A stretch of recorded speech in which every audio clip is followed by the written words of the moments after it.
Assalamualaikum warahmatullahi ta'ala wabarakatuh. Alhamdulillahi rabbil alamin, wal aqibatu lil muttaqin, wala udwana illa 'alal zalimin. Asyhadu an la ilaha illallah wa asyhadu anna Muhammadan abduhu wa nabiyyuhu wa rasuluhu la nabiyya ba'dah. Allahumma salli wa sallim ala sayyidina Muhammadin wa ala alihi wa ashabihi ajma'in, amma ba'd. Qala rabbi shrah li sadri wa yassir li amri wahlul 'uqdatam min lisani yafqahu qawli bi rahmatika ya arhamar rahimin.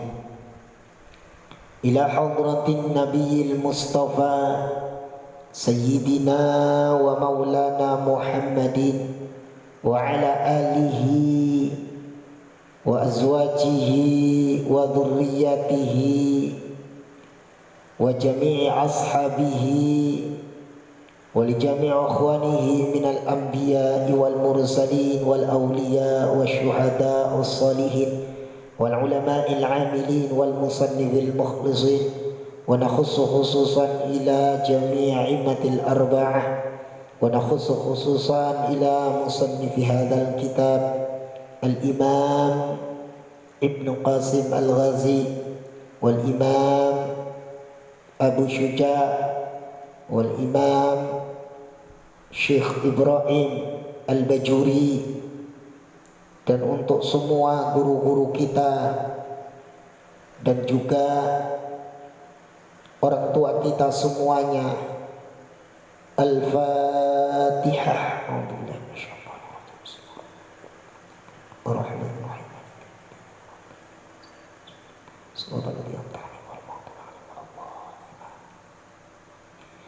Alhamdulillah wa syukrulillah, kita kembali dipertemukan oleh Allah melalui video ini, melalui kajian rutin kita santri Mantika Mataram, khususnya kelompok B Qiraatul Kutub. Mudah-mudahan majlis ini oleh Allah dijadikan majlis yang barakah, majlis yang barakah, majlis yang insya Allah penuh dengan rahmat Allah subhanahu wa ta'ala. Persantriwan santriwati, hadirin hadirat yang dimuliakan Allah, pada kesempatan sore hari ini saya akan membahas kelanjutan pada bab arkanus sholat, rukun-rukun sholat. Pertemuan pertama dibahas rukun yang pertama yaitu niat. Kemudian yang kedua membahas tentang rukun dua dan rukun yang ketiga, takbiratul ihram, kemudian qiyam, dan sekarang kita akan membahas rukun yang keempat. Bismillahirrahmanirrahim. Warrabi'u, rukun yang keempat, rukun-rukun salat dari rukun-rukun salat, yaitu qiraatul Fatihati, yaitu membaca surah Al-Fatihah. Membaca surah Al-Fatihah ini merupakan rukun daripada salat. Tidak boleh tidak, wajib hukumnya Al-Fatihah ini dibaca di dalam salat. Baik itu imam ataupun menjadi makmum ataupun salat sendirian. Semuanya ini wajib untuk membaca Al-Fatihah itu kalau madhab Asy-Syafi'i. Adapun madhab yang lain misalnya, kalau sudah menjadi makmum maka sudah tidak wajib baca Al-Fatihah. Itu adalah pendapat madhab yang lain. Kita fokus kepada kajian fikih madhab Asy-Syafi'i. Au badluha, atau membaca gantinya surah Al-Fatihah.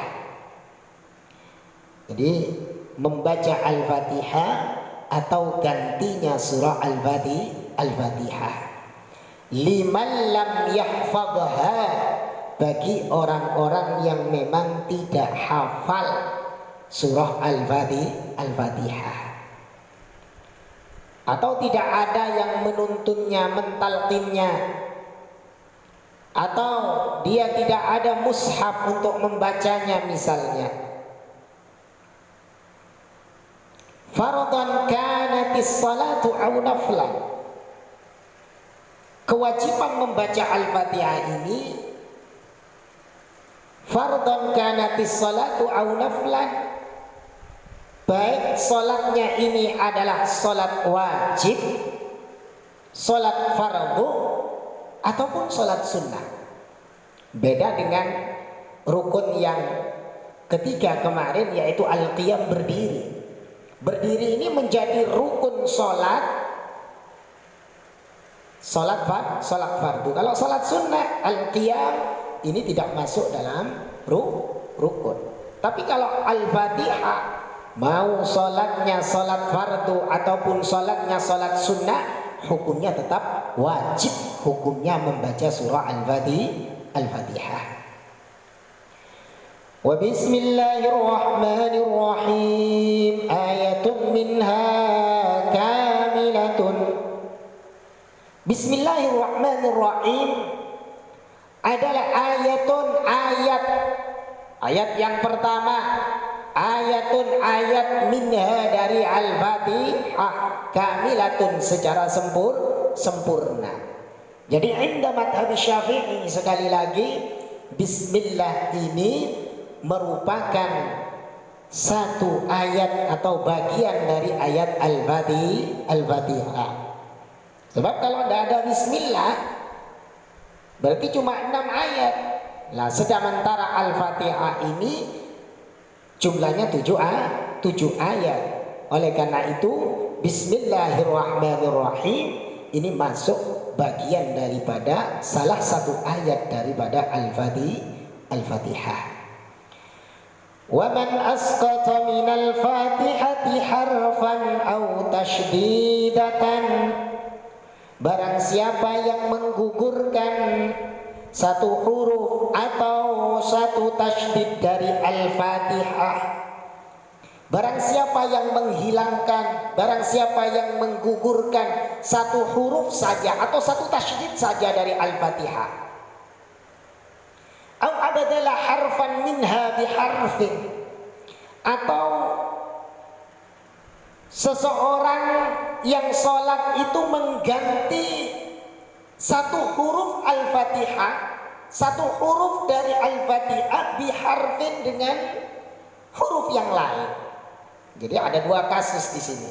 Yang satu kasusnya menggugurkan satu huruf atau tasydid dari Al-Fatihah. Kasus yang kedua di sini mengganti satu huruf dengan huruf yang lain, walaupun makhrajnya ini hampir bersamaan misalnya, atau makhrajnya sama misalnya. Maka apa? Lam tasihha salatuhu, lam tasihha qiraatuhu, maka tidak sah qiraahnya, bacaan Al-Fatihahnya tidak sah. Lah kalau sudah Al-Fatihahnya tidak sah, bacaan Al-Fatihahnya sudah tidak dianggap, wala salatuhu, begitu juga secara otomatis sholatnya pun juga dianggap tidak sah. Sebab sekali lagi bacaan Al-Fatihah ini adalah rukun daripada sholat. itu terjadi ketidakabsahan qiraah atau dan juga ketidakabsahan sholat itu inta'ammada, apabila memang itu dengan disengaja, sengaja mengganti huruf dengan huruf yang lainnya, sengaja menghilangkan satu huruf atau satu tasydid, ya, jika dilakukan dengan sengaja maka batal.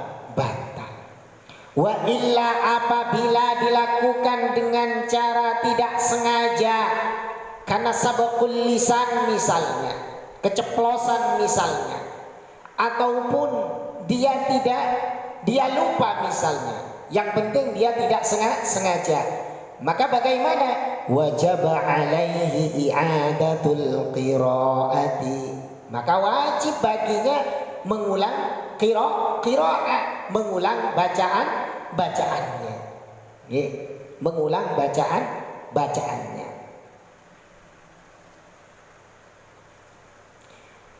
Wa yajibu tartibuha, dan wajib hukumnya membaca Al-Fatihah dengan tertib, sesuai dengan urutan.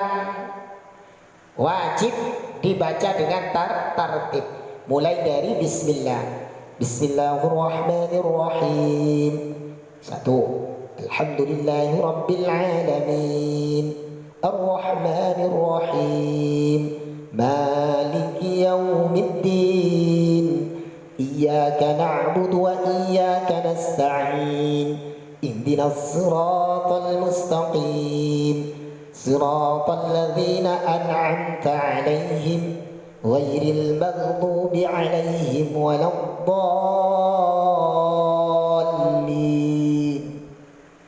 Amin. Nah, itu sesuai dengan urutannya, jangan dibolak-balik.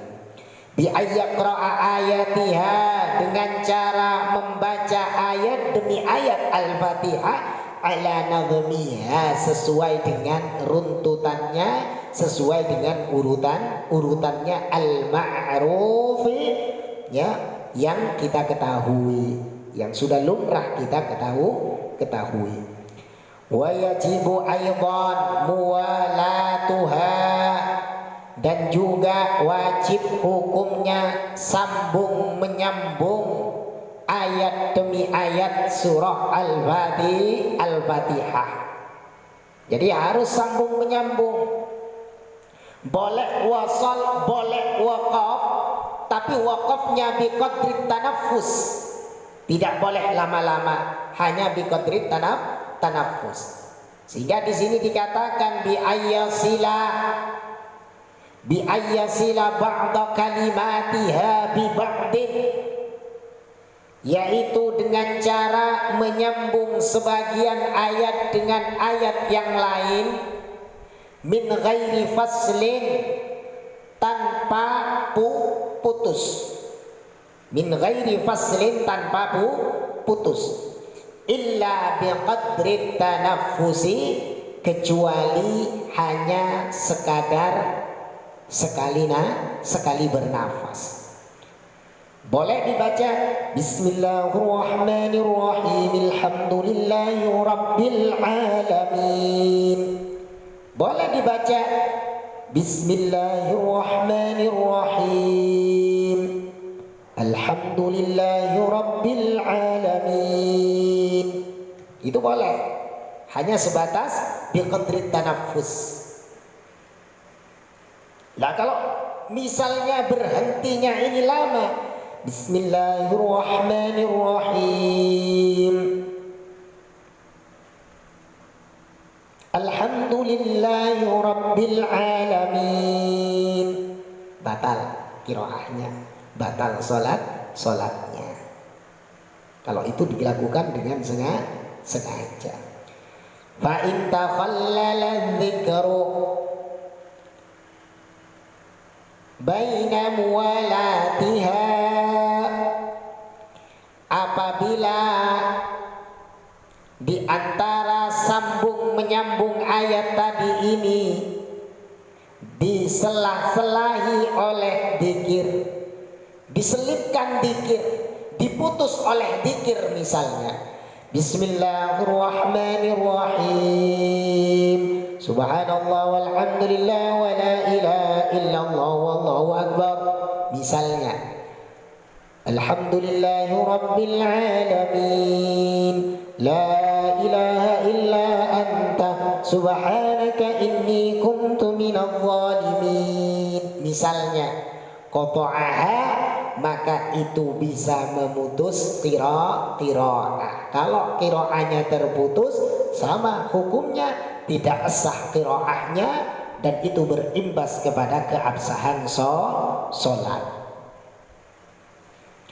Illa ayyata'allaqa dzikru bimaslahatis sholati, kecuali zikir yang dibaca di antara ayat demi ayat Al-Fatihah itu adalah zikir yang berhubungan dengan maslahahnya sholat, zikir yang berhubungan dengan kemaslahatan sholat. Contoh kata mimil makmumi, seperti amin-aminnya seorang makmum fi atna'i fatihatihi, di tengah-tengah bacaan Fatihahnya makmum, li qiraati imamihi, berzikirnya membaca amin tadi itu li qiraati imamihi, sebab bacaan imamnya si makmum. Contoh misalnya, ini kan seharusnya afdolnya, sunnahnya, ketika seorang imam membaca Al-Fatihah, maka makmum ini seyogyanya dia diam mendengarkan bacaannya imam. Setelah imam selesai membaca Al-Fatihah, maka baru makmum setelah amin itu membaca Al-Fatihah.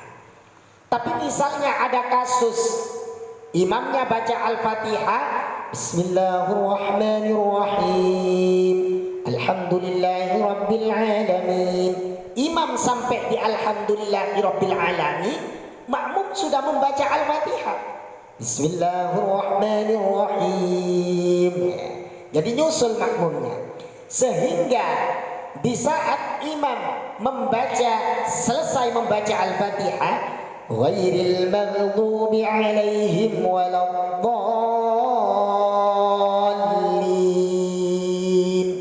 makmum baru nyampe di ihdinas siratal mustaqim. Saat membaca ihdinas siratal mustaqim, imam selesai waladdallin, kemudian makmum membaca amin. Lah, otomatis dari ihdinas siratal mustaqim, sebelum melanjutkan siratal ladzina an'amta alaihim, makmum membaca amin. Lah, di tengah-tengah bacaan makmum tadi ini itu disela-selahi dengan bacaan amin. Kalau kasusnya seperti ini tidak masalah. Tidak masalah. Fa innahu la yaqta'ul muwalata, kasus tersebut itu tidak memutus mualah, sambung menyambung yang dimaksud daripada bacaan Al-Fatihah. Wa man jahalal Fatihata, barang siapa yang tidak tahu bacaan Al-Fatihah, jahalah bodoh, tidak tahu, tidak bisa baca Al-Fatihah, wa ta'addarat alaihi, dan kesulitan dia untuk membaca Al-Fatihah. Kenapa terjadi?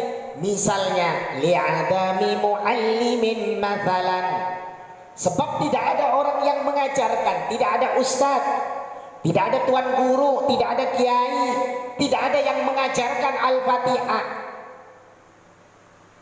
Jadi tidak bisa baca Al-Fatihah karena tidak ada yang mengajarkan. Misalnya wa ahsana ghairaha minal qur'ani, tapi dia ada yang hafal ya ayat yang lain atau surah yang lain dari Al-Quran. Al-Fatihahnya nggak hafal, tapi ada ayat yang lain atau surah yang lain yang dia hafal. Wajib alaihi sab'u ayatin mutawaliyatin, maka wajib baginya membaca 7 ayat ya yang sambung menyambung. Jadi 7 ayat yang berurutan sambung menyambung. Iwadon anil fatihati, sebagai ganti daripada bacaan Al-Fatihah. Au mutafarriqatin, ataupun ayatnya tadi ini mutafarriqah. 2 ayat diambil dari Al-Baqarah, 3 ayat diambil dari Ali Imran misalnya. Kemudian ayat sisanya diambil dari dari surah-surah yang lain misalnya. Wajib ya, baik itu berurutan ya, berurutan dalam satu surah atau terpencar-pencar. Fa in ajaza 'anil Qur'an, apabila orang itu tidak mampu membaca Al-Quran, ini tidak ada yang bisa sama sekali dari Al-Quran, mungkin karena mu'allaf baru masuk Islam misalnya, maka apa? Ata bidzikrin, maka wajib hukumnya untuk ya membaca dzikir badalan anha, sebagai pengganti daripada surah ayat Al-Quran, atau sebagai pengganti daripada Al-Fatihah tadi itu. Bihaitsu la yanqusu an hurufiha, syaratnya dzikir itu sekiranya jumlah huruf daripada dzikir itu tidak berkurang dari jumlah hurufnya Al-Fatihah. Jadi sekiranya tidak berkurang jumlahnya, boleh sama ya, setidak-tidaknya sama atau lebih. Kalau kurang tidak boleh. Berapa jumlah huruf Al-Fatihah? Di sini dijelaskan di dalam Al-Bajurinya, wa huruful Fatihati mi'atun wa sittatun wa khamsuna. Jadi sekitar 156 apabila menetapkan bi itsbati alifi maliki, bukan maliki, karena ada 2 riwayat. Maliki yaumiddin bisa dibaca maliki yaumiddin. Jadi kalau maliki yaumiddin maka 156. Kalau dibaca maliki yaumiddin itu 155. Baik. Fa illam yuhsin Qur'anan wala dzikran, apabila seseorang itu tidak bisa membaca Al-Quran, juga tidak bisa membaca dzikir misalnya, waqafa qadral fatihati, maka cukup diam qadral fatihati ya, kira-kira lamanya sama seperti lamanya membaca Al-Fatihah. Tinggal nanti dilihat berapa lama dia membaca Al-Fatihah, maka selama itu pula dia diam. Wa fi ba'din nusakhi, di sebagian kitab matan, wa qiraatul fatihati, istilah qiraatul fatihah ba'da bismillahirrahmanirrahim, yaitu setelah bismillahirrahmanirrahim, wa hiya ayatun minha. Jadi bismillah itu sekali lagi ayatun minha adalah ayat daripada Al-Fatihah. Jadi santriwan santriwati kaum muslimin muslimat rahimakumullah, qiraatul Fatihah itu adalah rukun daripada salat yang keempat. Jadi harus ya dibacanya ini harus sesuai dengan aturan. Tidak boleh huruf harus sesuai makharijnya tidak boleh sampai mengganti huruf dengan huruf yang lain. Shad diganti shin, sin diganti shin misalnya, atau si atau shin diganti sin misalnya, atau diganti shad misalnya. Ya. Jadi dal diganti dal misalnya, dal diganti dal misalnya, atau sebaliknya. Ya. Allah diganti dha misalnya. Ini tidak boleh. Okay. Demikian, insya Allah mudah-mudahan kita bisa bertemu kembali dalam majelis yang mulia ini, ya. Dan insya Allah kita akan lanjutkan nanti sampai hatam, khususnya bab tentang arkanus shalah, tentang rukun-rukun salat. Mudah-mudahan Allah segera mengangkat bala ini, Allah segera mengangkat ujian ini, sehingga kita bisa kembali normal beribadah kepada Allah, kembali normal belajar, kembali normal mengikuti kajian-kajian ilmu. Demikian yang bisa Tiang sampaikan. Wal afu minkum. Tsumma assalamu alaikum warahmatullahi wabarakatuh.